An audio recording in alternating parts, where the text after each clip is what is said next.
अस्सलाम वालेकुम students. Smart chemistry hub में मैं हूं आपकी केमिस्ट्री ट्यूटर। स्टूडेंट्स, इससे प्रीवियस लेक्चर में हमने चैप्टर नंबर 1 10th केमिस्ट्री के physical states of matter and phase changes के इंट्रोडक्शन को स्टडी किया था। आज हम उससे next topic conversion of physical states को स्टडी करेंगे। स्टूडेंट्स, हमेशा की तरह आपको सबसे पहले मैं आपकी बुक का पेज शो करूँगी ताकि आपको अंदाज़ा हो जाए इस बात का कि हम कौन से टॉपिक को स्टडी कर रहे हैं। तो चलिए आज के टॉपिक को स्टडी करते हैं। स्टूडेंट्स, आज के हर टॉपिक में सबसे पहले आपको इम्पोर्टेंट डेफिनेशन मिलेगी। वो इम्पोर्टेंट डेफिनेशन आपका एक तरह का शॉर्ट क्वेश्चन भी बन जाएगा। इसके अलावा लॉन्ग क्वेश्चन के लिए भी आपको हेडिंग वाइज ये टॉपिक प्रोवाइड किया जाएगा। स्टूडेंट्स, आज हम मैटर की स्टेट्स और उनकी कन्वर्जेशन के बारे में डिटेल से बात करेंगे। हम इसमें जानेंगे सॉलिड लिक्विड में कैसे कन्वर्ट होता है, लिक्विड गैस में कैसे कन्वर्ट होता है, गैस लिक्विड में कैसे कन्वर्ट होती है। वीडियो के एंड तक आप मेल्टिंग, एवेपोरेशन, बॉइलिंग और कंडेंसेशन को अच्छी तरह से समझ जाएंगे। सबसे पहले याद रखिए कि मैटर 3 कॉमन स्टेट्स में पाया जाता है, सॉलिड, लिक्विड और गैस, जो कि हमने प्रीवियस लेक्चर में स्टडी किया था। हर स्टेट में पार्टिकल्स मौजूद होते हैं। फ़र्क सिर्फ इतना होता है कि पार्टिकल्स की मूवमेंट और उनके दरमियान फोर्सेस ऑफ अट्रैक्शन मुख्तलिफ होती हैं। अगर हम सॉलिड की बात करें तो सॉलिड में पार्टिकल्स बहुत करीब होते हैं, स्पेस बिल्कुल भी नहीं होती पार्टिकल्स के बीच में। लिक्विड में थोड़ा दूर होते हैं, गैस में सबसे ज़्यादा दूर होते हैं और आज़ादाना मूव कर रहे होते हैं, रैंडम मूव कर रहे होते हैं। अब देखते हैं कि एक स्टेट दूसरी स्टेट में कैसे कन्वर्ट होती है। स्टूडेंट्स, सबसे पहले हम मेल्टिंग को स्टडी करेंगे, conversion of solid into liquid. सबसे पहले बात करते हैं सॉलिड के लिक्विड में तब्दील होने की। इस प्रोसेस को हम रोज़ाना ज़िंदगी में देखते हैं। मैं आपको एग्जांपल्स दे सकती हूँ। जैसे सोचिए आपके पास बर्फ़ का एक टुकड़ा है। बर्फ़ एक सॉलिड है। अगर हम इस बर्फ़ को धूप में रख दें या वैसे ही हीट दे दें किसी के चीज़ के भी थ्रू, ओवन के थ्रू, या वैसे ही आप रूम टेम्परेचर पे इसको रखते हैं, अगर बहुत ज़्यादा गर्मी है तो फ़ौरन बर्फ़ पिघल जाएगी। कुछ देर में ये पिघल कर पानी बन जाएगी, यानी सॉलिड लिक्विड में कन्वर्ट हो गया। आखिर इस प्रोसेस में क्या हुआ? सॉलिड के पार्टिकल्स अपनी फिक्स पोजीशन पर होते हैं, इस बात का हमें पता है। ये अपनी जगह से इधर उधर नहीं जा सकते, रैंडम मूव नहीं कर सकते, वजह स्पेसेस नहीं है, टाइटली पैक्ड पार्टिकल्स हैं, बस वाइब्रेट करते हैं। ये चीज़ हमने प्रीवियस लेक्चर के अंदर स्टडी की थी कि सॉलिड के पार्टिकल्स के बीच में स्पेस नहीं होता, डिस्टेंस नहीं होता है, जिसकी वजह से वो रैंडम मूव नहीं करते, जस्ट वाइब्रेट करते हैं लाइक स्ट्रिंग्स ऑफ गिटार। जब हम सॉलिड को हीट देते हैं तो पार्टिकल्स हीट एनर्जी अब्जॉर्ब करते हैं। हीट मिलने से उनकी काइनेटिक एनर्जी बढ़ जाती है और हमें पता है कि काइनेटिक जो वर्ड है वो मूवमेंट से आया है। तो जब काइनेटिक एनर्जी बढ़ जाएगी किसी चीज़ की तो मूवमेंट भी बढ़ जाएगी। अब पार्टिकल्स पहले से ज़्यादा तेज़ी से वाइब्रेट करेंगे। जितनी ज़्यादा हीट मिलेगी उतनी ही वाइब्रेशन तेज़ होती जाएगी। एक स्टेज ऐसी आती है जब पार्टिकल्स इतनी तेज़ी से वाइब्रेट करते हैं कि उनके दरमियान मौजूद एक स्पेशल तरह की फोर्सेस होती हैं जिनको कोहेसिव फोर्सेस कहते हैं। ये कोहेसिव फोर्सेस स्टूडेंट्स वो फोर्सेस होती हैं जो पार्टिकल्स को जोड़ कर रखती हैं, और जब यही वीक हो जाएंगी तो पार्टिकल्स भी तो दूर हो जाएंगे एक दूसरे से, उनके बीच की फोर्सेस ही वीक हो गई हैं। तो उनके बीच की जो एक तरह की जो बॉन्डिंग है वो भी टूट गई, ठीक है? वो भी टूट जाएगी, कमज़ोर हो जाएगी, तो उससे क्या होगा फिर? पार्टिकल्स दूर होने लग जाएँगे।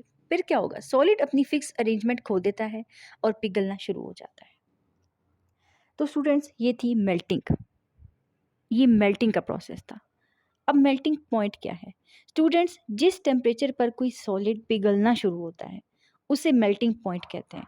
जैसे आइस का मेल्टिंग पॉइंट 0 डिग्री सेंटीग्रेड होता है और इसका बॉइलिंग पॉइंट 100 डिग्री सेंटीग्रेड होता है। 0 डिग्री सेंटीग्रेड पे मेल्टिंग का क्या मतलब है कि जैसे ही 0 डिग्री पर आइस का टेम्परेचर आप पहुंचाएंगे, फ़ौरन से वो पानी बनना शुरू हो जाएगी। अब ये नहीं कि फ़ौरन से वो सारा का सारा पानी बन जाएगी, वो जैसे-जैसे स्लोली हीट अब्ज़ॉर्ब करेगी, लेकिन 0 पे ही होगा। स्टार्ट मेल्टिंग 0 पे ही होगी। अब यहाँ पे आपको एक चीज़ बहुत अच्छे से जो है वो याद रखनी है कि जब आइस पिघल रही होती है तो हम हीट देते रहते हैं, लेकिन टेम्परेचर बढ़ता नहीं है। वो जो हीट हम दे रहे हैं, एक्चुअली में स्टूडेंट यहाँ पे बहुत ज़्यादा कन्फ्यूज़ हो जाते हैं। कन्फ्यूजन नहीं आपने क्रिएट करनी। जो हम हीट दे रहे हैं ना, वो आइस का उससे टेम्परेचर नहीं बढ़ रहा, बल्कि उस हीट को आइस यूज़ कर रही है पिघलने के लिए। टेम्परेचर इसलिए नहीं बढ़ता क्योंकि सारी हीट सॉलिड को लिक्विड में कन्वर्ट करने में इस्तेमाल हो रही होती है। ये है पार्टिकल्स के दरमियान फोर्सेस को तोड़ने में जो है वो यूज़ हो रही होती है हीट, ठीक है? तो ये है सॉलिड जो है उसका मेल्टिंग पॉइंट का प्रोसेस, ओके? होप्स हो कि आपने इसको अंडरस्टैंड किया होगा। अगर हम एक दफ़ा इसकी रीकैप चेक कर लें तो क्या होता है, आपको जो पॉइंट्स मेनली आपको कंसेप्ट वाइज आपको याद होने चाहिए कि हीट देने से काइनेटिक एनर्जी बढ़ती है, उस वजह से वाइब्रेशन तेज़ होती है, कोहेसिव फोर्सेस कमज़ोर कमज़ोर होती हैं, सॉलिड मेल्ट होता है और मेल्टिंग पॉइंट पर टेम्परेचर कांस्टेंट रहता है, टेम्परेचर नहीं बढ़ता। उस हीट को जस्ट आइस यूज़ कर रही है मेल्ट करने के लिए अपने आप को। उसके बाद स्टूडेंट्स हम स्टडी करते हैं conversion of liquid into gas, जिसको हम एवेपोरेशन या फिर बॉइलिंग भी कह सकते हैं। अब बात करते हैं लिक्विड के गैस में कन्वर्ट होने की। स्टूडेंट्स ये प्रोसेस भी हम ऑलमोस्ट रोज़ देखते ही हैं, जैसे मैंने आपको सॉलिड में एग्जांपल दी है मेल्टिंग में। जैसे आप देखते हो कि अगर आप गीला कपड़ा धूप में सुखाने के लिए लटका दें तो कुछ देर बाद पानी गायब हो जाता है। क्या वो पानी वाकई में गायब होता है, डिसअपीयर होता है? नो, पानी गायब नहीं होता, बल्कि वो गैस की शक्ल में हवा में चला गया, एवेपोरेट हो गया। इसके अलावा गर्मियों में आपको पसीना आता है, ठीक है? गर्मी में पसीना आता है, सबको आता है ऑलमोस्ट। कुछ देर बाद पसीना खुद ही सूख जाता है। क्या वो सूख जाता है? नहीं, ये भी आपका जो पसीना था उसका जो उसमें जो पानी था वो हीट मिलने की वजह से एवेपोरेट हो गया, ठीक है? वो गैस में कन्वर्ट हो गया। स्टूडेंट्स इस टॉपिक में भी आप सबसे पहले डेफिनेशन ही देखेंगे, डेफिनेशन के बाद आपको इंपॉर्टेंट पॉइंट्स मिल जाएंगे। इसमें भी आपका शॉर्ट क्वेश्चन कवर हो जाएगा। बॉइलिंग पॉइंट और एवापोरेशन की जो डेफिनेशन आपको नज़र आ रही है, इसके अलावा जो इंपॉर्टेंट पॉइंट्स हैं, ठीक है? तो ओवरऑल टॉपिक आपका जो है वो लॉन्ग के लिए कवर हो जाएगा कॉन्सेप्ट वाइज, ठीक है? लिक्विड के मॉलिक्यूल्स हर टेम्परेचर पर ही सरफेस से निकलते रहते हैं। स्टूडेंट्स ये बात आप याद रखें कि एवेपोरेशन सिर्फ हीट देने पे नहीं होती, ये सर्दियों में भी होगी।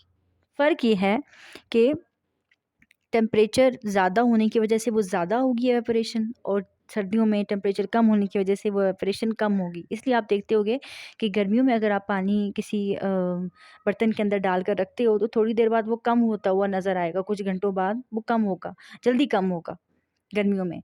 लेकिन यही पानी अगर आप सर्दियों में रखो तो कम उसमें भी होगा, सर्दियों में भी, लेकिन उसमें टाइम ज़्यादा लगेगा, ठीक है? तो स्टूडेंट एवेपोरेशन हर टाइम पे होती रहती है, लिक्विड से गैस में कन्वर्जन होती रहती है हर टाइम पे। इसीलिए आप देखते होंगे कि कोई चीज़ जो कि सॉफ्ट थी, जैसे आटा आटा आप देख लो, ठीक है? आटा आप जो अगर आप थोड़ी देर के लिए उसको वैसे ही प्लेट में डालकर रख दो तो आपको थोड़ी देर बाद वो हार्ड होता हुआ नज़र आएगा। या अगर आप आटे की ऊपर वाली लेयर देखो तो वो आपको हार्ड थोड़ी-थोड़ी मिलेगी एज़ कम्पेयर टू नीचे वाली लेयर। उसकी वजह कि ऊपर वाली लेयर ने जो है वो उसमें एवेपोरेशन हो गई, पानी हवा में चला गया, तो पीछे जो हार्ड आटा था वही रह गया, ठीक है? तो स्टूडेंट्स इस प्रोसेस को एवापोरेशन कहते हैं। एवापोरेशन सिर्फ सरफेस पर होती है और ये किसी भी टेम्परेचर पर हो सकती है। अच्छा, एवापोरेशन को किन चीज़ों से फ़र्क पड़ता है? टेम्परेचर से उसे फ़र्क पड़ता है, सरफेस एरिया से फ़र्क पड़ता है और विंड हवा से फ़र्क पड़ता है। अगर टेम्परेचर ज़्यादा हो तो एवापोरेशन तेज़ होगी, हवा चल रही हो तो भी एवापोरेशन तेज़ होगी। क्यों? क्योंकि हवा वो साथ-साथ आगे लेकर जा रही है, ठीक है? हवा से पानी को उड़ा के ले ले आगे जाता जा रहा है, पानी उड़ता जा रहा है, ठीक है? तो पीछे वाले जो मॉलिक्यूल्स होते हैं वाटर के, फिर उनको जगह मिल जाती है, फिर वो ऊपर आने लग जाते हैं, उससे फिर वो गैस में कन्वर्ट होते हैं, हवा फिर उनको उड़ा कर ले जाती है, इसी तरह फिर सो ऑन प्रोसेस चलता रहता है। अगर सरफेस एरिया ज़्यादा हो तो एवापोरेशन तेज़ होती है, ठीक है?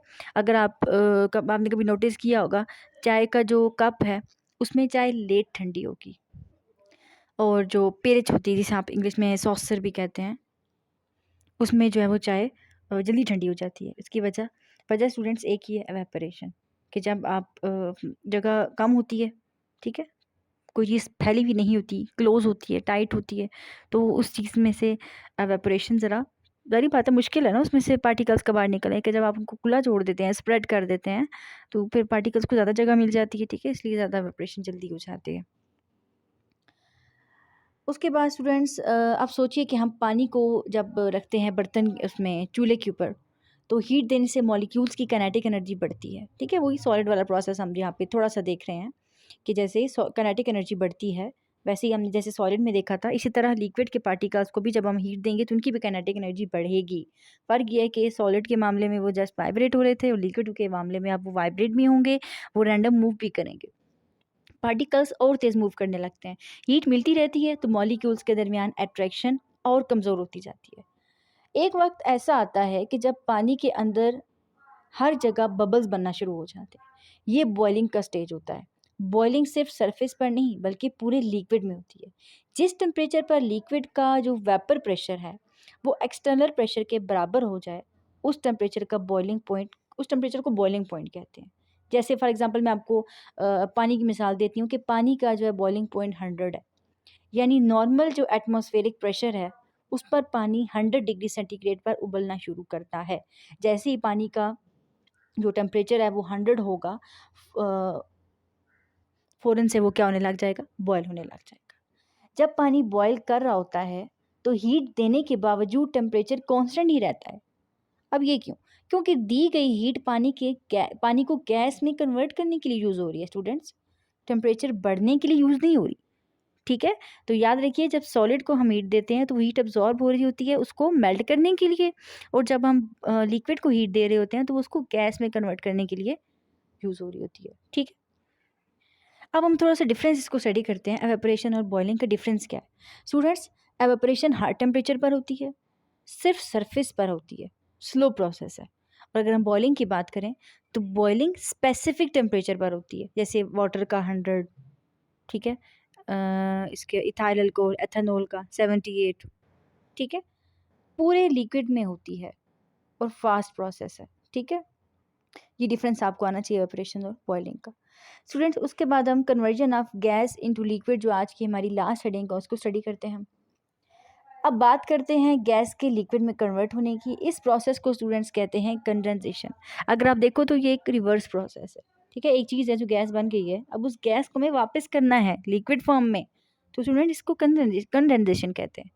जैसे मैं आपको एग्जांपल दूं कि ठंडे गिलास में पानी डालकर रखें, कुछ देर बाद गिलास का बाहर पानी का जो कतरे नज़र आते हैं आपको, ठीक है, आप गिलास में ठंडा पानी रखते हो तो वो आपको पानी के बाहर, गिलास के बाहर कतरे नज़र आते हैं ना।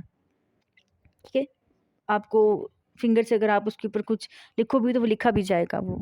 ठीक है, वो क्या है, ये कतरे कहाँ से आए? ये हवा में मौजूद जो वाटर था ना उससे बने हैं। हवा में मौजूद जो वाटर था ना, उसको जब वो ठंडे पानी के साथ उसका कांटेक्ट हुआ ना, जब ठंडक मिली उसे, ठीक है, तो गैस ने ठंडे टेम्परेचर पे ही कंडेंस होना होता है।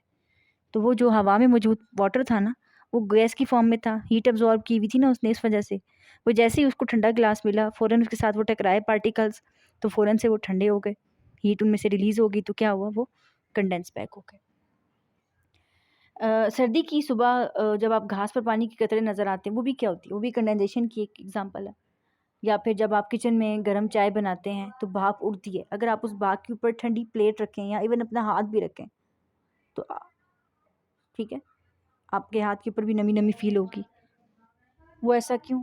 क्योंकि टेम्परेचर चूल्हे के अंदर जो है वो उसका देचके के अंदर ज़्यादा था, लेकिन जैसे ही आपके हाथ तक वो पहुंचा, आपके हाथ का टेम्परेचर तो कम था ना, तो फ़ौरन वो क्या हो गया, हल्का हो गया, उसका टेम्परेचर कंडेंस हो गया। जब गैस को कूल किया जाता है स्टूडेंट्स, तो उसके मॉलिक्यूल्स की काइनेटिक एनर्जी कम हो जाती है। अब मॉलिक्यूल्स पहले की तरह तेज़ी से मूव नहीं करते, धीरे धीरे आहिस्ता आहिस्ता वो एक दूसरे को करीब आने लगते हैं। क्या होता है फिर जब मॉलिक्यूल्स करीब आते हैं, तो फोर्सेस को अट्रैक्शन, जो अट्रैक्टिव फोर्सेस हैं जो, वो मजबूत हो जाती हैं और एक स्टेज पर गैस लिक्विड में कन्वर्ट हो जाती है। इसी प्रोसेस को स्टूडेंट्स क्या कहते हैं, कंडेंसेशन। अब यहाँ पे इंपॉर्टेंट पॉइंट आपने नोट करना है स्टूडेंट कि कंडेंसेशन के दौरान टेम्परेचर कांस्टेंट रहता है, जैसे हमने ऊपर मेल्टिंग के टाइम पे बात की थी कि उसमें मेल्टिंग में सॉलिड जो है वो हीट अब्जॉर्ब कर रहा होता है, उसकी हीट कांस्टेंट रहती है, जस्ट हीट अब्जॉर्ब करता है अपने आप को मेल्ट करने के लिए। इसी तरह स्टूडेंट यहाँ पे भी कंडेंसेशन के दौरान भी टेम्परेचर कांस्टेंट रहता है जब तक सारी गैस लिक्विड में कन्वर्ट ना हो जाए। तो स्टूडेंट ये थी आज की हमारी डिस्कशन, इंशाल्लाह नेक्स्ट टॉपिक में मिलते हैं हम फिर। स्टूडेंट्स, अगर आपको मेरी वीडियो अच्छी लगी, पसंद आई और आप मज़ीद मेरी वीडियोस देखना चाहते हैं तो लाइक, सब्सक्राइब और शेयर कर दीजिएगा प्लीज़, ताकि आपको मेरी वीडियोस मिलती रहें इंशाल्लाह। अल्लाह हाफ़िज़, ख्याल रखिएगा।